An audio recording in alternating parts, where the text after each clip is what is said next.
All right, time to set up the outside milling jig. I've got to be super careful with getting this shell oriented properly on the jig. I have got zero margin of error.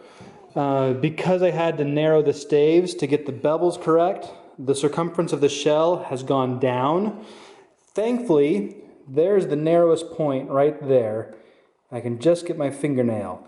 This right here is the exact size that I like for my shells. Yeah, there you can see it. It's not as bad as I thought it was going to be. I was worried it was going to be like really too small.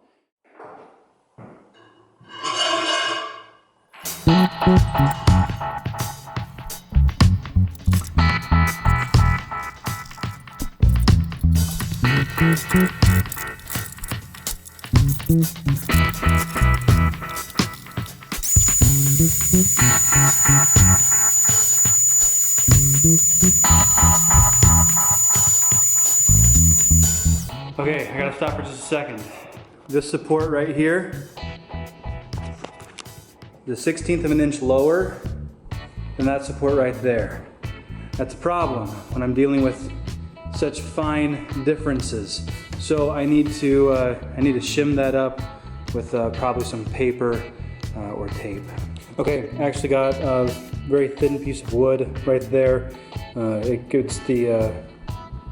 They're exactly the same height now, so we should be okay.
Glasses are fogged up.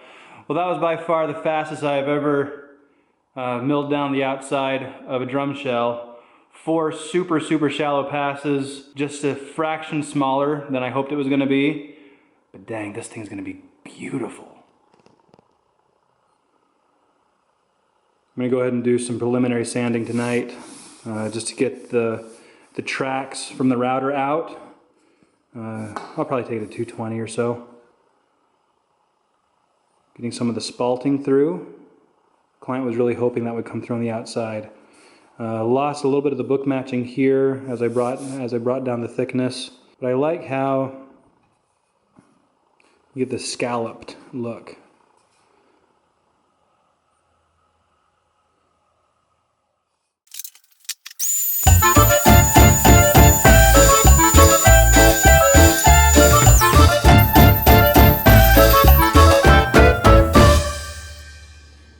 If you've been watching my channel for any period of time, you've seen this 1,000 times.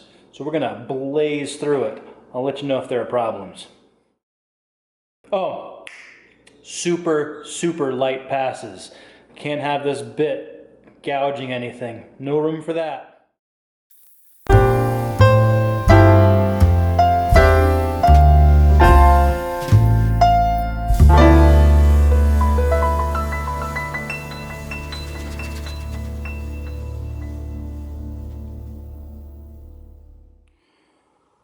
Well, surprisingly, things have gone completely without a hitch. You can see there are some burn marks. I'm going to put a fresh blade in to do my final pass, but I'm not quite there yet. Right now the thickness is right at a 1/2 inch on the outside, on the re-ring, as I like to call it. And on the inside, we are just thinner, just barely thinner than 1/4 inch. We are shooting for 1/8 inch. I'm not sure my router is going to go that deep because I'm about to bottom out. It looks like I got a little bit of distance yet to travel. But the other thing that's surprising is the weight of this thing still. Despite having taken out that much material, this thing has still got some real heft to it. Also at this point, I like to take the drum and sort of suspend it on a finger in the middle and chime it, so to speak. That is by far the highest pitched shell I've ever made. And that includes the ones that are still a full 1/2 inch thick. Even the ones that are a full 1/2 inch thick are deeper in resonance than that. This wood is so rigid and so strong.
I love a sharp blade. It's such a huge difference.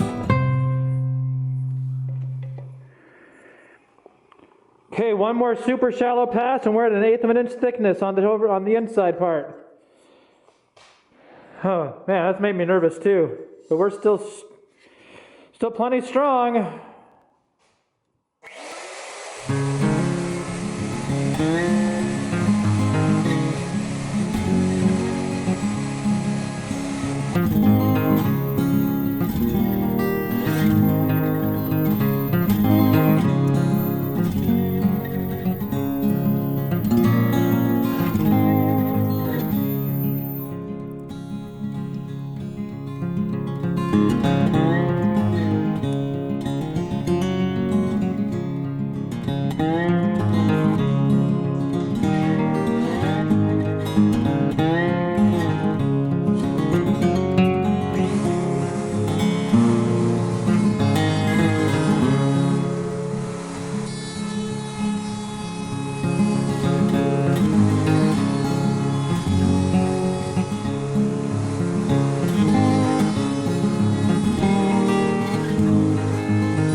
All right, back in a few minutes when I'm done sanding, like in 3 days. I'm so happy this went well. So relieved. Now it's just for finishing. Well, and then assembly, of course. Snare beds and whatnot. But that's fun.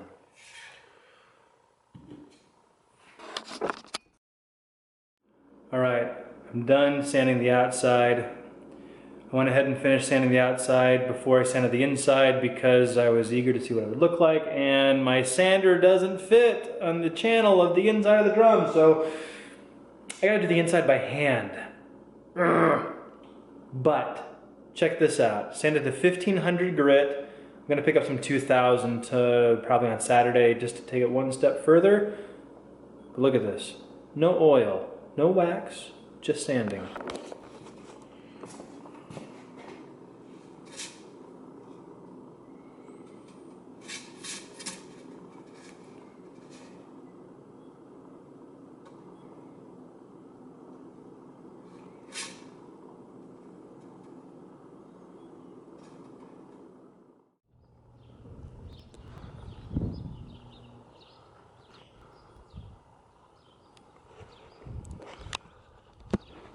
So like I said, we got it down to, actually it's just a hair under, 1/8 of an inch thick.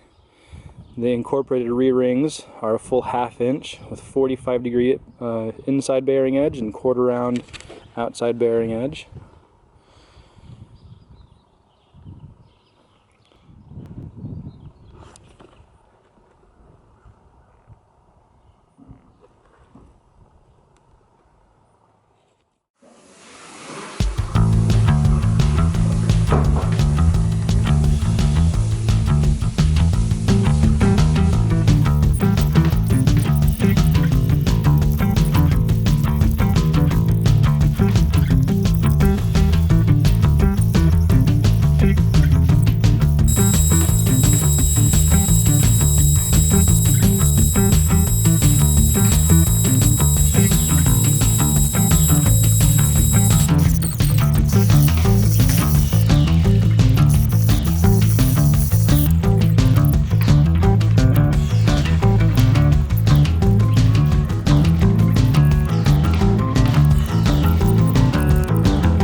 Put the drum heads on it and the snares and get it all tuned up, I wanted to point one thing out. You will notice that I have not cut air vents. There's an interesting thing about this wood. It is full of these little wormholes. And the interesting thing about these wormholes is that they go clean through.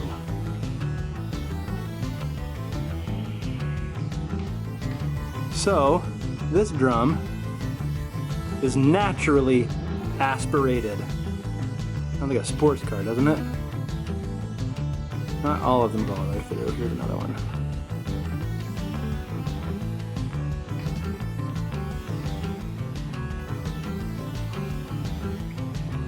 I think that is pretty doggone cool.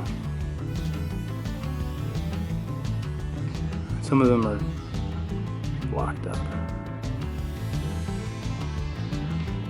So there you go. Next stop, drum heads, snares. We'll hear how it sounds.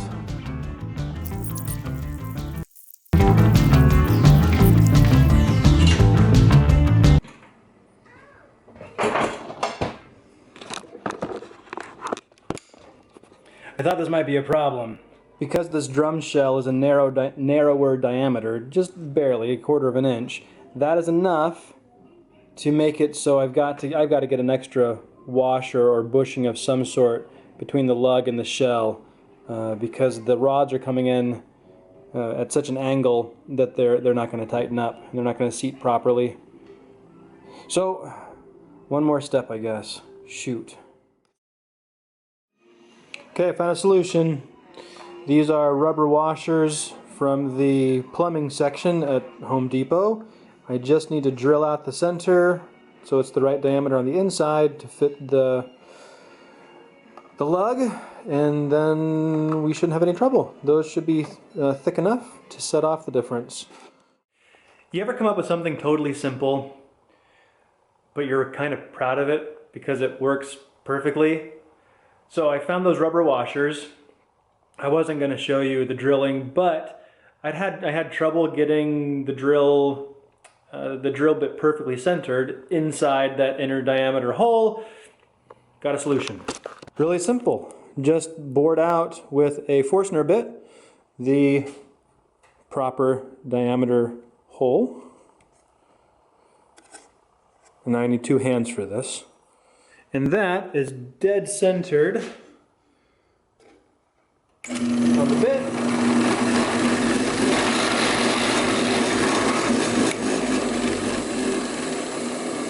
And Bob's your uncle. Fits perfectly. And I gotta do that 18 more times.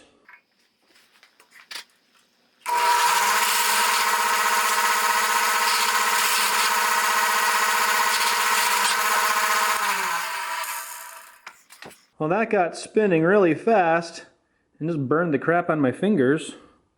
And that's not cut yet. Okay, apparently I need to clear those off. Okay, need a way to hold that in place so I don't, destroy my fingers.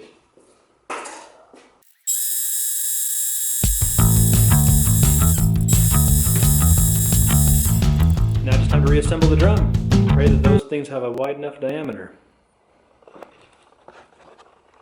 Not wide enough diameter. Thick enough out from the shell. Alright, so I got the drum set up in the same room where I did the test drive for the leopard wood, the myrtle, and the Cerakote. It's a super, super bright drum, which makes sense from the direction of the grain and also from the hardness of the wood. It seems to work best with a high tune, high tension on the top, and a medium to low tension on the bottom.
It's extremely